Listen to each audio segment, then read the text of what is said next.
Hello friends, शिक्षा मार्ग पे आपका स्वागत है।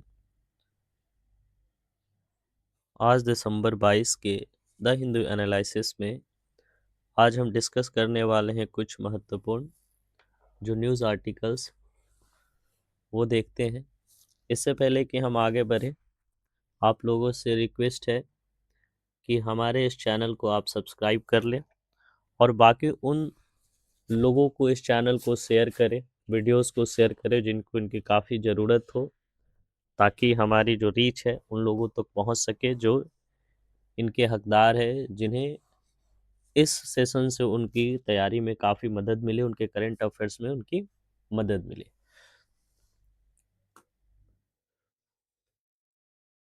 आइए आज देखते हैं कौन कौन से जो आर्टिकल है द हिंदू के जो मोस्ट प्रोबेबली हमारे एग्ज़ाम के लिए बहुत ज़्यादा इम्पोर्टेंस रखते हैं, जिनको मैंने ये पिक किया है।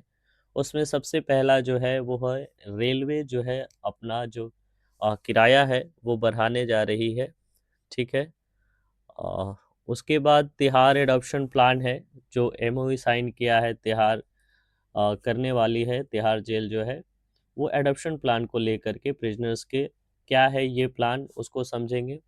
उसके बाद वो एमजी नरेगा को जो हटा करके एक नया सा विकसित भारत जो गारंटी रोजगार आजीविका मिशन लाया गया है, जी राम जी, उसमें आखिर क्या प्रावधान ऐसे हैं जिसको मनरेगा को हटा करके किए गए और उसके कहा जा रहा है कि मनरेगा को डिमोलिश किया गया है, बुलडोज किया गया है। उस चीज़ को देखेंगे। न्यूज़ आर्टिकल्स जो एडिटोरियल्स है उसमें हमारा विंटर सेशन जो चल रहा था पार्लियामेंट का वो ख़त्म हो गया, तो उसकी क्या प्रोडक्टिविटी रही, क्या कंसर्न रहे, उस पर डिटेल से हम देखेंगे। और साथ ही साथ इसरो का एक मोबाइल ब्रॉडबैंड सैटेलाइट लॉन्च करने वाली है, उसमें देखेंगे, जो कि हाई स्पीड सेल्यूलर ब्रॉडबैंड के लिए है। उससे पहले कि हम आगे बढ़े, हम आज डिस्कस कर लेते हैं एसएससी के वो 10 इम्पोर्टेंट वर्ड्स सिनोनिम्स और एंटोनिम्स के साथ जो वनडे एग्जाम में इंग्लिश के पेपर पे बहुत ज़्यादा इम्पोर्टेंस रखते हैं। तो सबसे पहले हमारा जो वर्ड है, बहुत अच्छा वर्ड है, एनहिलेशन। एनहिलेशन का मतलब है पूर्ण विनाश या फिर समूल खात्मा, जिसको हम कहते हैं किसी भी चीज़ को अगर पूरे तरीके से ख़त्म कर दिया जाए तो उसको हम बोलते हैं एनहिलेशन। बाबा साहब अंबेडकर का एक एनहिलेशन बुक भी है, एनहिलेशन ऑफ कास्टिज्म का। तो खैर, एनहिलेशन का मतलब क्या होता है? पूर्ण विनाश या समूल नाश, यानी कि पूर्ण तरीके से खात्मा। सिनोनिम्स क्या है तो इसका होगा डिस्ट्रक्शन, ऑब्लिरेशन, एरेडिकेशन, मतलब समाप्ति, खात्मा। चलिए, उसके बाद है एंटोनिम्स। इसका क्या होगा? प्रिजर्वेशन, किसी भी चीज़ को सुरक्षित रखा जाए तो विनाश के अपोजिट होगा। उसको प्रोटेक्ट किया जाए, प्रोटेक्शन। और सर्वाइवल, ये सारे जो है एंटोनिम्स है। The sudden closure of factories led to the annihilation of thousands of local jobs, ये सेंटेंस है कि अचानक कंपनी के बंद होने से हजारों लोगों के जो जॉब्स थे उसका पूर्ण रूप से विनाश हो गया, मतलब एनिलेट हो गया, खात्मा हो गया। कैटास्ट्रॉफिक, विनाशकारी, अत्यंत भयानक परिणाम वाला। ये देखिए, एनिहिलेशन जो है वो विनाश होता है, पूर्ण विनाश। और कैटास्ट्रोफ जो ये कैटास्ट्रॉफिक है, उसका मतलब होता है विनाशकारी, अत्यंत भयानक परिणाम वाला, जिसका मतलब है डिसास्ट्रस, र्यूनस और कैलामिशियस। अगर हम एंटोनिम्स की बात करें तो इसके हो जाएंगे बेनिफिशियल, हार्मलेस और minor. A catastrophic flood can push many people families deeper into debt. ये कैटास्ट्रॉफिक फ्लड जो आने से बहुत सारे जो गरीब परिवार हैं वो डीपर डीप में डूब जाएंगे। कहने का मतलब वो कहे तो वो कर्ज के भाव सागर में डूब जाएंगे, मतलब बहुत ज़्यादा कर्ज हो जाएगा, इसका मीनिंग वाइज सेंटेंस का। तो कैटास्ट्रॉफिक क्या है? ये विनाशकारी, अत्यंत भयानक परिणाम वाला। और डिसास्ट्रस इसके हो गए सिनोनिम्स। एंटोनिम्स में बेनिफिशियल, हार्मलेस और माइनर को कंसीडर कर सकते हैं। इंटरवेंशन, इंटरवेंशन यानी हस्तक्षेप, दखल अंदाजी, इंटरफेरेंस को इंटरवेंशन, ठीक है। इसका सिनोनिम्स क्या है? इन्वॉल्वमेंट और मीडिएशन, इंटरफेरेंस। ठीक है। एंटोनिम्स की जहाँ तक बात करें, नॉन इंटरफेरेंस हो जाएगा, निग्लेक्ट हो जाएगा, विड्रॉवल। ठीक है। Government intervention is often needed to control sudden price rises. Government का जो इंटरवेंशन है इकोनॉमिक फील्ड में, वो तब किया जाता है जब सडन प्राइस राइज हो जाते हैं, तो उसको कंट्रोल करने के लिए, यानी कि इन्फ्लेशन को कंट्रोल करने के लिए गवर्नमेंट इंटरवेंशन करती है। ठीक है। तो इंटरवेंशन यानी हस्तक्षेप करना, दखल अंदाजी करना। सिनोनिम्स हो गए involvement, मेडिएशन, interference. Antonyms non interference, neglect और विड्रॉवल। अगला है एबोलिशन। देखिए, एबोलिशन और एनहिलेशन अभी का जो हमने देखा लगभग लगभग सेम है। समाप्ति, उन्मूलन, खत्म कर देना, ये एबोलिशन है। रिपील, कैंसुलेशन, एलिमिनेशन, एलिमिनेट करना। ठीक है। एंटोनिम्स में देखें तो इंट्रोडक्शन मतलब उसको लाना, एस्टेब्लिशमेंट प्रतिस्थापित करना, और रिटेंशन फिर से उसको रोके रखना। ये सारे जो हैं इनके एंटोनिम्स हो गए। The abolition of the old subsidy created unrest among farmers. ठीक है। इंटीग्रल, इंटीग्रल का मतलब होता है अभिन्न, अत्यंत आवश्यक हिस्सा। Integral part of the something हम लोग जब कहते हैं, इसका मतलब है कि उस समथिंग का इंटीग्रल यानी कि अभिन्न हिस्सा है। जैसे इसेंशियल, आवश्यक, ये हो गया सिनोनिम्स। फंडामेंटल यानी कि मुख्य, मूल, वाइटल, महत्वपूर्ण। एंटोनिम्स में हो जाएंगे optional, secondary, non essential. Honest record keeping is an integral part of transparent governance। ठीक है। डिमोलिश यानी ध्वस्त करना, खत्म करना, तोड़ देना, इस तरीके का इस्तेमाल करते हैं। जैसे डिस्ट्रॉय, डिसमेंटल, रेन। उसी तरह से एंटोनिम्स क्या है इसका? बिल्ड, कंस्ट्रक्ट और रीस्टोर। सेंटेंस फॉर्मेशन में देखें, any move to demolish basic labour right will face strong resistance. ठीक है। आगे आते हैं इंसेंटिवाइज। इंसेंटिवाइज जो है इंसेंटिव से बना है। इंसेंटिवाइज जो है इंसेंटिव से बना हुआ है, और इंसेंटिव का मतलब होता है किसी चीज़ों में प्रोत्साहन देना, प्रेरित करना। ठीक है।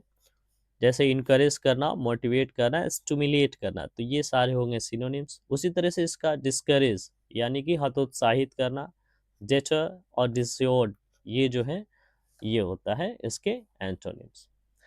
सेंटेंस फॉर्मेशन देखते हैं। Tax rebates can incentivise companies to invest in backward areas. मतलब कि अगर टैक्स रिबेट दिया जाता है तो ये कंपनियों को प्रोत्साहित करेगा उन क्षेत्रों में इन्वेस्ट करने की जो बैकवर्ड एरियाज हैं। डिवास्टेड मीनिंग बुरी तरह से तबाह, अत्यंत क्षतिग्रस्त। ठीक है।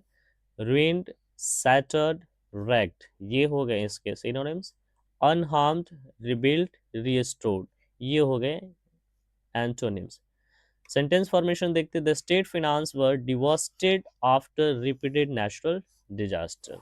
स्टेट का जो फिनांस है, अर्थ जो है, यानी कहने का मतलब उसकी जो आर्थिक स्थिति है वो पूरी तरीके से तबाह हो गई बहुत सारे नेचुरल डिजास्टर्स के बाद। मतलब बहुत सारे कंटिन्यू नेचुरल डिजास्टर आते रहे तो उसके जो फंड हो गए वो लगभग लगभग तबाह हो गए हैं।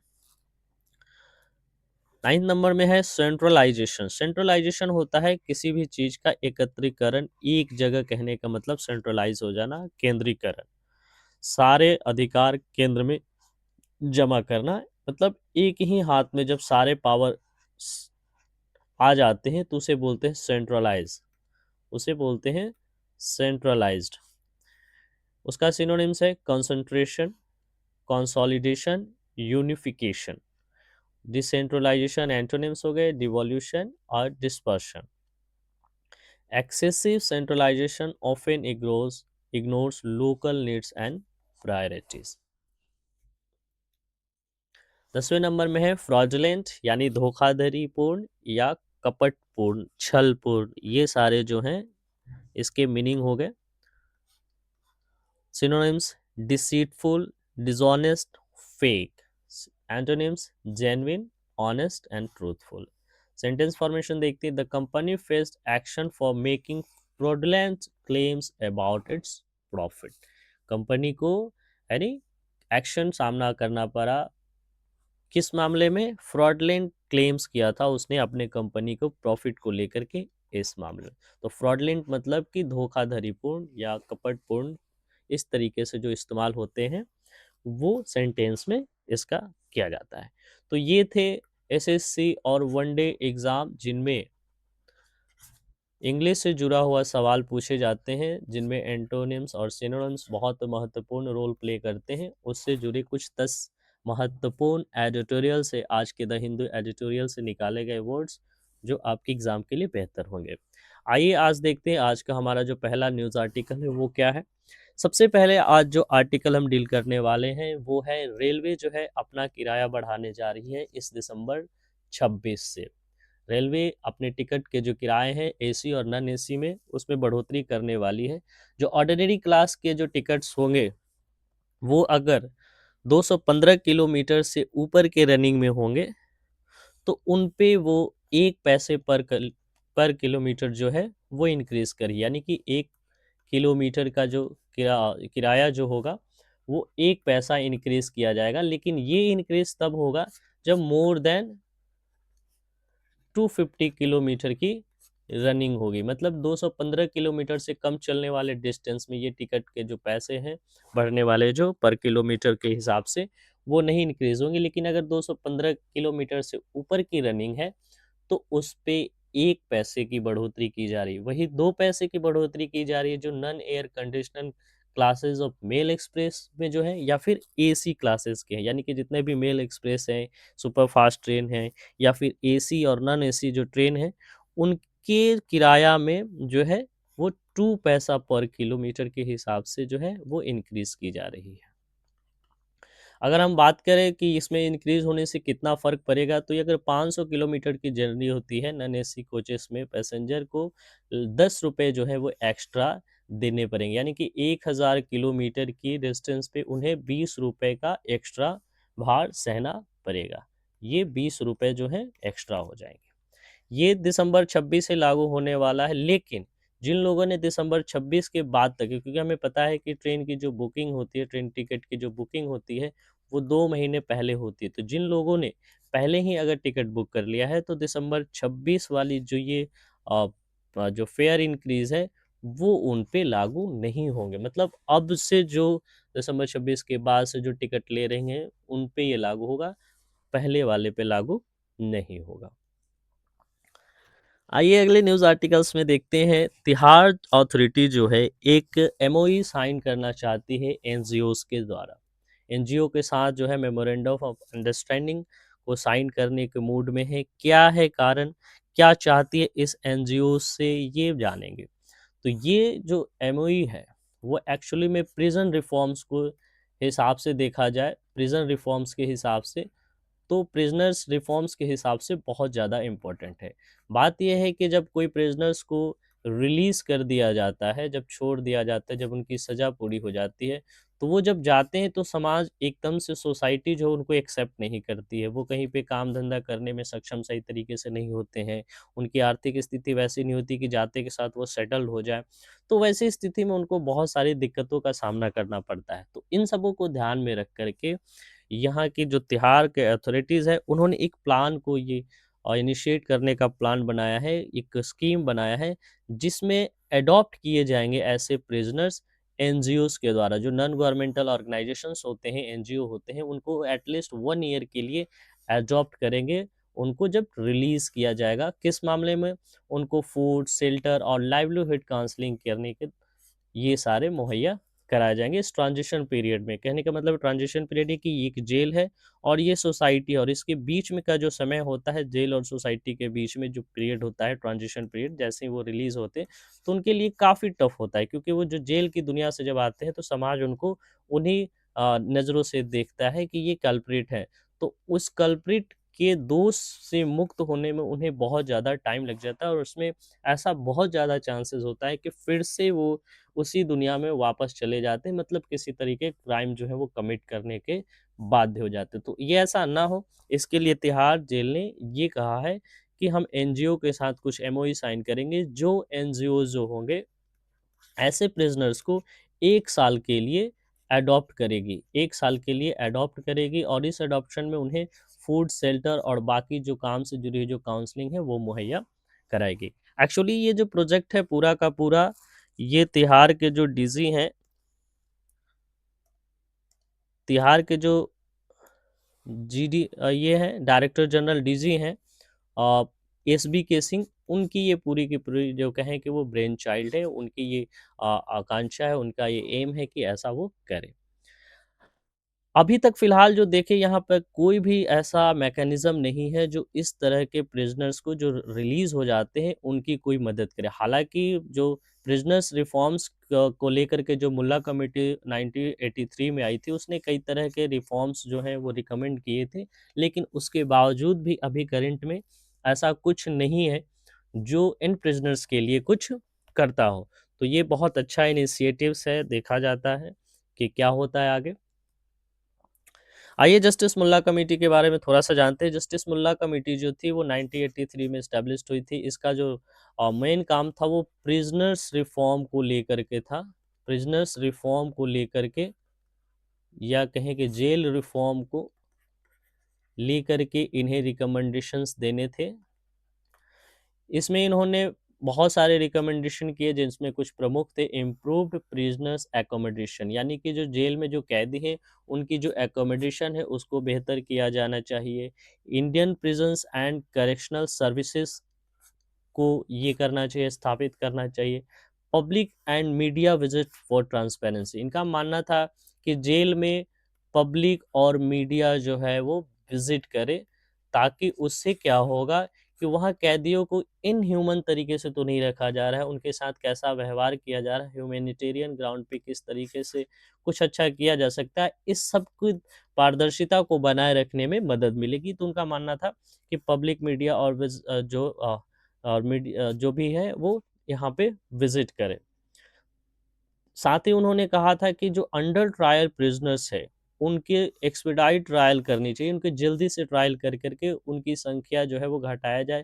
कहने का मतलब है कि ऐसे कई ऐसे कैदी होते हैं जो जिस कानून और जिस अपराध के लिए वो जेल में बंद होते हैं उससे ज़्यादा वो उसमें सज़ा काट लेते हैं, क्योंकि वो अंडर ट्रायल होते हैं। उनकी जो न्याय है, उनका जो केस का जो ट्रायल है वो चलता ही रहता है, और वो जब तक डिसीज़न नहीं आता तब तक पता चलता है कि वो उस अगर उसमें कन्विक्टेड हो जाते, अगर उनको सज़ा मिल जाती, तब भी जितना वो ट्रायल में काट चुके उससे कम ही उनको सज़ा मिलती। तो उनका मानना था कि अंडर ट्रायल प्रिज़नर्स की संख्या को घटाना चाहिए। प्रिजन्स के ऊपर एक नेशनल पॉलिसी की उन्होंने मांग की, और साथ ही साथ जो अल्टरनेटिव इम्प्रिजमेंट की बात की, जैसे कम्युनिटी सर्विस एक्सेट्रा, ये सारे उन्होंने प्रावधान जो थे, ये सारे प्रोविजंस उन्होंने रिकमेंड किया था जस्टिस मुल्ला कमेटी 1983 में। आइए आज के जो एडिटोरियल है उस पे बात करते हैं, the bulldoze demolition of MNREGA, और साथ ही साथ चूंकि ये मनरेगा पे ये न्यूज़ आर्टिकल्स एडिटोरियल्स लिखा गया है, और साथ ही साथ एक और न्यूज़ है, president grant assent rural jobs bill, यानी कि जो प्रेसिडेंट है द्रौपदी मुर्मू ने, उन्होंने वीबी जी राम जी को एसेंट्स दे दिया है। अब वीबी जी जो राम जी है और बिल ना है, बल्कि वो क्या बन गया है, एक्ट बन गया है दिसंबर 21 के बाद से। तो ये दोनों आर्टिकल्स की एक न्यूज़ आर्टिकल्स और ये एडिटोरियल्स हैं, इन दोनों को मिला करके हम लोग कुछ डिस्कशन करते हैं। सबसे पहले जानते हैं ये एडिटोरियल लिखा किसके द्वारा गया। तो ये आर्टिकल जो है एडिटोरियल सोनिया गांधी जी के द्वारा लिखा गया है, chairperson of the Congress parliamentary party की हैं। सबसे पहले इन्होंने कहा है कि जो डिमोलिशन हुआ है मनरेगा का, मतलब मनरेगा का जो ख़त्म किया गया है वो एक तरह से बुलडोज़्ड डिमोलिशन है। कहने का मतलब एक बहुत ही व्यवस्थित रूप से, सुसंगठित रूप से इसको बुलडोज़्ड किया गया है, इसको ख़त्म किया गया है।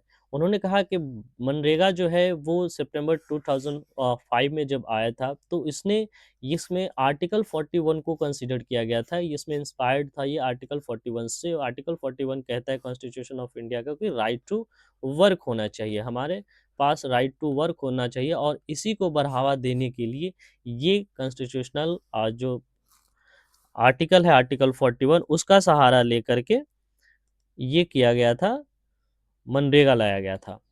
उनके बाद कहा जा रहा है कि ये जो मनरेगा था वो ऐसे ही नहीं, एमजी नरेगा ऐसे ही उठ करके कहने का मतलब है सरकार ने नहीं बनाया था, बल्कि इसमें बहुत ज़्यादा डिस्कशन हुए थे। डिस्कशन किससे हुए थे? बहुत सारे हमारे देश के जो लोग थे जो हायर पोस्ट पे थे, जिस तरह से सेक्रेटरीज और वगैरह और बाकी एक्सपर्ट्स थे, उनकी जो extensive process of public consultation के द्वारा इसको कम से कम 13 महीनों के डिस्कशन के बाद लिया गया था। देखिए, जबकि हम बात करें अगर वीबी जी राम जी के, तो इनका मानना है कि वीबी जी राम जी को बहुत ज़्यादा रशली रूप से, यानी कि बहुत ज़्यादा फास्ट तरीके से ऐसे ही जो है सरकार ले आई है, बिना किसी डिस्कशन के, बिना किसी पार्लियामेंट्री कमेटी को भेजे। Abolition without any discussion, consultation, respect of parliamentary process, center state relation, किसी तरह का वीबी जी राम जी में इस तरह की चीज़ों को देखा नहीं गया है। लेकिन जब मनरेगा की बात करें तो हम लोगों ने देखा था कल कि इसकी जो फॉर्मेशन थी वो नैक के द्वारा की थी, नेशनल एडवाइजरी काउंसिल, जिसकी जो हेड थी वो खुद सोनिया गांधी जी थी उस टाइम पे। और उसके बाद इसको एक पार्लियामेंट्री कमेटी को भेजा गया था, और पार्लियामेंट्री कमेटी के जो हेड थे वो बीजेपी के लीडर ही थे। तो ये बहुत महत्वपूर्ण बात थी कि जब एमजी नरेगा बनाया गया तो इस पे काफ़ी ज़्यादा डिस्कशन किया गया था। इनका मानना है कि एमजी नरेगा 13 महीनों के डिस्कशन के बाद है, जबकि जो वीबी जी राम जी हैं वो बिना इस तरह के किसी डिस्कशन के आ गए। आइए समझते हैं मनरेगा जो है वो एक्चुअली में क्या था। तो मनरेगा जो था वो right to work in rural area, जो ग्रामीण परिवेश थे, जो ग्रामीण परिवेश थे, उन लोगों को राइट टू वर्क प्रोवाइड करने के उद्देश्य से ये मनरेगा लाया गया था। आर्टिकल 41 में हम जान चुके हैं कि ये राइट टू वर्क की बात की जाती है। ये जो नया बिल है वो इस चीज़ को, जो राइट टू वर्क है, उस चीज़ को ये रोकती है। रूरल एरियाज़ के जो पहुँच है उसको कम करते। कैसे पहुँच करते? क्योंकि ये जो मनरेगा था हम लोगों ने देखा है कि ये इंक्लूसिव नेचर था। इसमें जिस किसी भी क्षेत्र के, किसी भी धर्म, जाति और किसी भी परिवेश के लोग जो थे वो इसमें आवेदन कर सकते थे और उनको काम अलॉट किया जाता था, उनको काम मिल जाता था। लेकिन इसमें जो अलॉटमेंट होगा वो उन्हीं क्षेत्रों में होगा जो रूरल एरियाज़ सेंट्रल गवर्नमेंट के द्वारा ये नोटिफ़ाइड किए जाएँगे समय-समय दर पे कि ये क्षेत्र जो है रूरल एरियाज़ है, जहाँ पे काम प्रोवाइड करने की ज़रूरत है, व्यवस्था की जानी चाहिए। वहाँ पे ये प्रोवाइड किया जाएगी। ऐसा नहीं कि इंक्लूसिव होगा और सभी जगह होगा, जहाँ पे ये नोटिफ़ाइड किए जाएँगे, वहीं पे सिर्फ़ ये किए जाएँगे। तो इससे हम देखते हैं कि जो नरेगा का जो मेन कॉन्सेप्ट था, इंक्लूसिव था, यूनिवर्सल था, वो इस बिल में हम ख़त्म पाते हैं।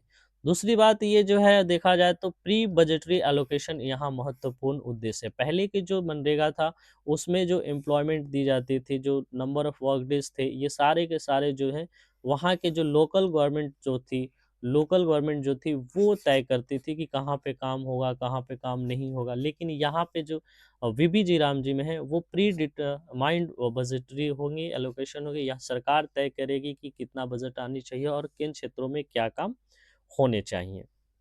साथ ही साथ जो लोगों के नीड्स थे, पीपल के जो नीड्स थे, उसके अकॉर्डिंग देखा जाए तो काम मिलता था। लेकिन अब वो ऐसा नहीं होगा, लोगों को ये योजना यानी कि सेंट्रल गवर्नमेंट के योजना के तहत काम करना पड़ेगा, ना कि उनके अपने डिमांड के अनुसार। साथ ही साथ ये जो गवर्नमेंट ने एक प्रावधान डाला है 60 डेज़ का peak agricultural season find out करने के लिए स्टेट ये डिफाइन करेगी कि ये 60 डेज जो है हमारे क्षेत्र में पीक एग्रीकल्चर सीजन है। तो उस टाइम में यहाँ पे पूरा का पूरा जो रहेगा वो ब्लैकआउट रहेगा, लोगों को किसी तरीके का काम जो है बीबीजी राम जी के थ्रू नहीं मिल पाएगा।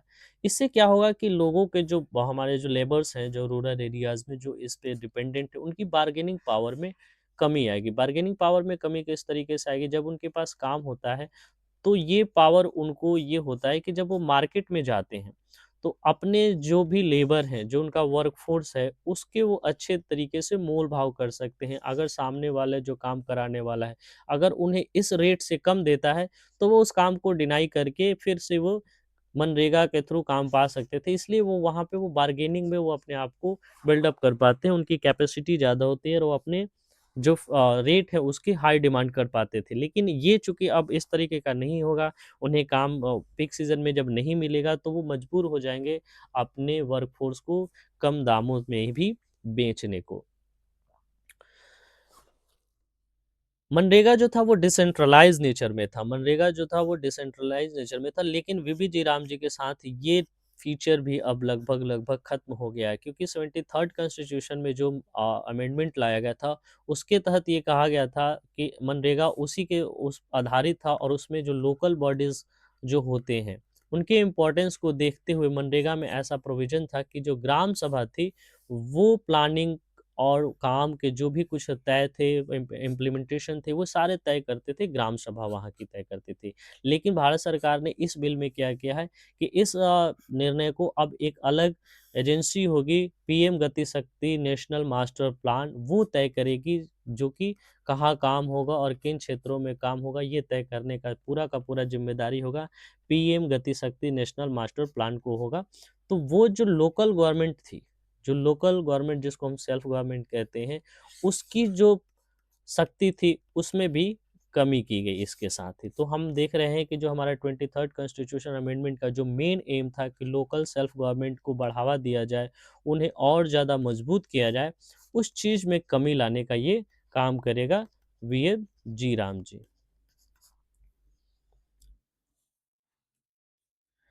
आइए अगले सेशन की तरफ बैठते हैं हम लोग। अगले आर्टिकल जो है हमारा है विंटर सेशन। विंटर सेशन का अभी हम लोगों ने देखा कि समापन हो गया, और इस विंटर सेशन में बहुत सारी कुछ अच्छी चीज़ें हुई और कुछ हमें अजीब सी चीज़ें भी देखने को मिली।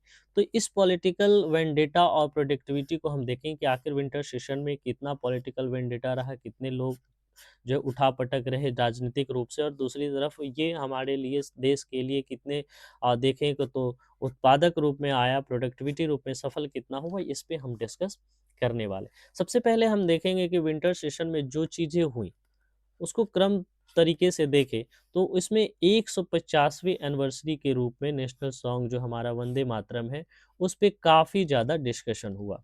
उसके साथ लगभग 10 बिल जो है वो इंट्रोड्यूस किए गए, जिसमें से 8 बिल जो है दोनों हाउसेस से पास हो गए और 2 बिल नहीं पास हो सके।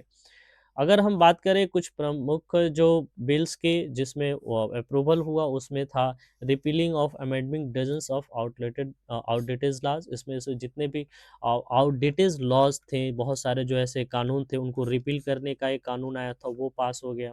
उसके बाद एफडीआई 100% किया गया इंश्योरेंस सेक्टर में, हम लोगों ने ये देखा। उसके बाद private sector investment nuclear power में जो कि शांति के तहत लाया गया, और एम्प्लॉयमेंट में चेंजेस के लिए जो रूरल एम्प्लॉयमेंट चेंजेस हो, उसमें हम लोगों ने देखा कि वीबी जी राम जी लाया गया। लैंग्वेज डिस्प्यूट को देखें कि इस सेशन में लैंग्वेज डिस्प्यूट के भी बड़े मुद्दे सामने निकल के आए। लैंग्वेज डिस्प्यूट कहने का मतलब ये क्या है कि जितने भी बिल थे वो लगभग उसका जो वर्ड्स था, जिनका नामकरण था, जो टाइटल था, वो सारे हिंदी में थे।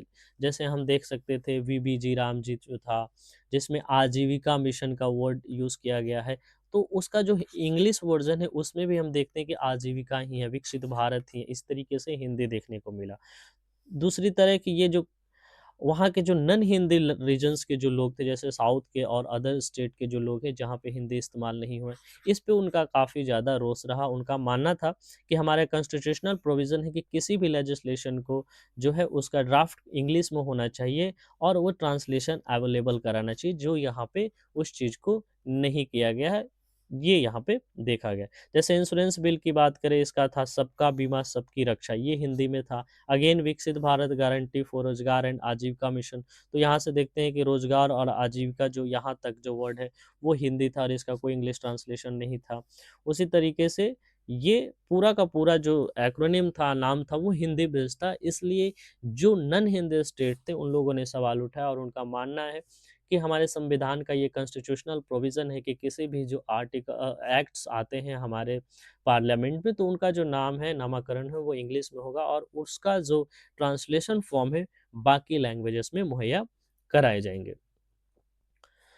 लैंग्वेज के बाद अलावा अगर देखें कि क्या-क्या कंसर्न्स होने चाहिए थे, क्या-क्या बहुत इंपॉर्टेंट चीज़ें हैं जो हमें इस पार्लियामेंट्री सेशन में देखने को मिला, तो सबसे पहला ये है कि ये डिबेट जो है इलेक्ट्रॉन रिफॉर्म्स पे किया गया। लगभग 13 घंटे किया गया लोकसभा में और 11 घंटे किया गया राज्यसभा में। लेकिन फिर भी हम देखें तो ओपन माइंडेड डिस्कशन यहाँ पे नहीं हुआ, बियॉन्ड पार्टी लाइन्स यहाँ पे डिस्कशन नहीं हुआ। जितने भी ये 13 घंटे और 11 लगभग जो 24 घंटे की जो डिस्कशन हुए, उसमें कहीं न कहीं देखा जाए तो पॉलिटिकली जो देखा जाए लोग इसमें पॉलिटिकली वेंडेटा का शामिल जो है पुट है वो ज़्यादातर इसमें शामिल रहा। तो इस तरीके से देखा जाना चाहिए कि देश के हित के लिए जो पॉलिटिकल रिफ़ॉर्म्स हैं, पॉलिटिकल जो यूँ कहें कि हम लोग जो इलेक्ट का रिफ़ॉर्म इलेक्टोरल रिफ़ॉर्म्स वो किसी भी देश के लिए बहुत ही महत्वपूर्ण होता है। वो एक तरह से कहें कि वो पिलर होती है डेमोक्रेसी की। तो उस पे जो डिस्कशन होने चाहिए थे, वो किसी न किसी तरीके से पॉलिटिकली लाइन से हट के होना चाहिए था और देश के हित में होना चाहिए था। लेकिन ये चीज़ वहाँ पे देखने को नहीं मिला। साथ ही साथ पॉल्यूशन पे एयर पॉल्यूशन जो दिल्ली में अभी बढ़ चुका है, मैसिव पब्लिक हेल्थ और साथ ही साथ इन सब जो चीज़ें रोज़गार के जो मुद्दे उस पे जो है विपक्ष डिस्कशन करना चाहती थी, लेकिन सरकार उससे बचती रही, जो कि हमें समझना चाहिए कि देश के हित के लिए ये मुद्दे बहुत ज़्यादा ज़रूरी है, तो इनको तरजीह दिए जानी चाहिए थी। साथ ही अगर देखें तो जितने भी बिल थे वो बहुत जल्दी में लाए गए, किसी भी पार्लियामेंट्री कमेटी को नहीं भेजा गया। हालांकि हमारे देश में एक ट्रेडिशन रह चुका है कि जितने भी बिल आते हैं उनको पार्लियामेंट्री कमेटी के पास भेजा जाता है। पार्लियामेंट्री कमेटी के भेजने से दो चीज़ें होती है, एक तो जो कमेटी होती है वो सभी पार्टियों का एक समूह होता है, कहें तो उसमें जो गवर्नमेंट के जो भी होते हैं और साथ ही साथ ऑपोजिशन पार्टी के भी लीडर होते हैं, लेकिन वहाँ पे उनका जो डिस्कशन होता है वो पार्टी लाइन से हट के देश लाइन के लिए होता है, देश के विकास के लिए होता है, कंट्री के विकास डेवलपमेंट की बात की जाती है वहाँ पे। तो इस तरीके से देखें तो बिल जो होता है पूरे तरीके से इम्पार्शियल हो जाता है। साथ ही साथ टाइम मिलने के बाद उस पे ओपन मीडिया में भी काफ़ी अच्छा डिस्कशन होता है और ओपन मीडिया से भी कुछ अच्छी सलाहें उनको मिल पाती है। लेकिन चूँकि जल्दबाजी में ये जो कुछ किया गया और पार्लियामेंट्री कमिटी को इसमें पूरे तरीके से इग्नोर किया गया, इससे जो कुछ अच्छा इसमें हो सकता था बिल में, मैं समझता हूँ और बाकी भी समझा जा सकता है कि इसमें कमी रह गई। फिर भी अगर देखें तो क्वेश्चन आवर और ज़ीरो आवर में कुछ अच्छे प्रोडक्टिव काम हुए हैं इस सेशन में। तो विंटर सेशन का जो खत्म होने के बाद ये टोटल सम अप था।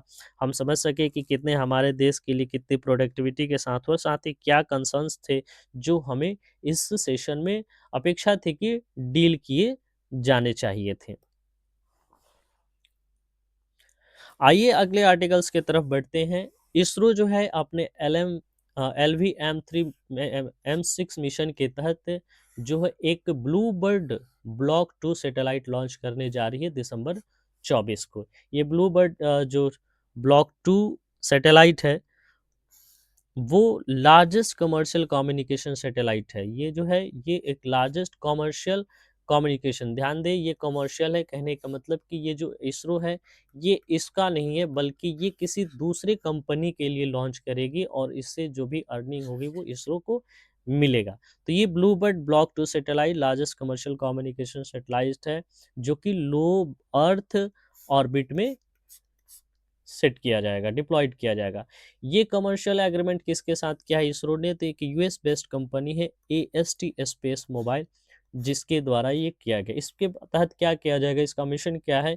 तो ये इसमें डिप्लॉय करेगी नेक्स्ट जनरेशन कम्युनिकेशन सैटेलाइट जिसका एम है high speed cellular broadband directly to smartphone पूरे दुनिया में प्रोवाइड कराने का। एएसटी स्पेस मोबाइल की बात करें, ये एक यूएस बेस्ड कंपनी है जिसका जो बिल्डिंग कहें तो ये इसका काम क्या है, सेलुलर ब्रॉडबैंड नेटवर्क इंटरनेट को प्रोवाइड कराने का, दोनों बोथ अगर कहें कमर्शियली भी और गवर्नमेंट यूज़ के लिए भी। तो ये एएसटी स्पेस मोबाइल कंपनी है जो सेलुलर ब्रॉडबैंड नेटवर्क प्रोवाइड करती है सरकार को भी और गवर्नमेंट को भी, और कमर्शियली रूप से भी ये यूएस बेस्ड कंपनी है। इसका मेन ऑब्जेक्टिव्स है कनेक्टिविटी गैप्स को कम करने का। ज़ाहिर-सी बात है कि जब वो नेटवर्क पे काम कर रही है तो उसका मानना होगा कि वो किसी भी तरीके से वो जो कनेक्टिविटी गैप्स हैं, billions of mobile users world wide, उसको वो कम कर सके, फ़ास्ट इंटरनेट में मदद कर सके। एएसटी ने इससे पहले भी कई अपने सैटेलाइट्स लॉन्च किए हैं जिसमें ब्लूबर्ड 1 टू 5 है जो कि सितंबर 2024 में इसने लॉन्च किया था, जिससे इंटरनेट कवरेज में यूएस और बाकी कुछ सेलेक्टेड देशों में काफ़ी अच्छा हुआ है। तो ये इसरो का एक ये कहें तो मिशन है जो कि दिसंबर 24 को लॉन्च होने जा रहा है, ब्लू बर्ड ब्लॉक 2 सैटेलाइट। और ये ब्लू बर्ड ब्लॉक 2 सैटेलाइट किस कंपनी का है? तो हमने देखा कि ब्लू बर्ड 2 जो है वो एएसटी कंपनी है, यूएस बेस्ड उसका है। तो ये थे कुछ आज के महत्वपूर्ण न्यूज़ आर्टिकल्स जो द हिंदू में थे, जो एग्ज़ाम पर्सपेक्टिव के देखें तो बहुत ज़्यादा इम्पोर्टेंस रखते हैं, और ये करंट अफेयर्स के लिए बहुत जो है उम्दा थे। ये बीपीएससी, स्टेट पीसीएस और यूपीएससी के साथ-साथ एसएससी और बाकी बिहार एसएससी और अदर स्टेट के जो वन डे एग्ज़ाम्स हैं, उसके लिए ये बहुत ज़्यादा महत्वपूर्ण थे। आप सभी को इस सेशन में जुड़ने के लिए बहुत-बहुत धन्यवाद। ताकि साथ ही आप लोगों से ये रिक्वेस्ट है कि आप जो है इस चैनल को सब्सक्राइब कर लें, और वैसे लोगों के साथ इसके वीडियोस और चैनल को शेयर करें जिनको इनकी काफ़ी ज़रूरत है, ताकि हमारी जो रीच है वो लोगों तक बढ़े, और इसके इम्पोर्टेंस को देखते हुए वो लोग भी इससे लाभान्वित हो सके जो इस करंट अफेयर्स और इंग्लिश से जुड़े हुए एग्ज़ाम्स की तैयारी कर रहे हैं, जिनका बेहतर तैयारी हो सके। इस सेशन में जुड़ने के लिए आप सबों का बहुत बहुत धन्यवाद। Thank you.